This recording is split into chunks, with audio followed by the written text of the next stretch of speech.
тоонун этегине туруп алып, аябай кымбат 5 жылдыз отельдерди салып, архитектурлук план менен фундамент куюп, тонналап, миллиондогон акча кетиргенден соң анысы убакыт кетери менен туз басып,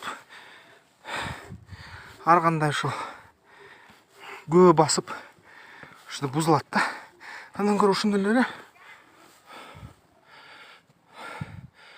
тоону алып эле, ушундай эле тоону тешип эле 5 жылдыз отель жасап койсо болот экен да.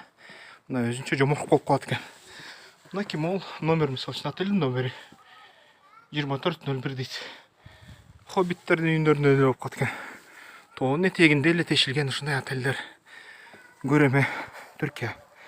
Анан суроо да. Ушул жаратылыш менен ушинтип жашаса болбойбу биз?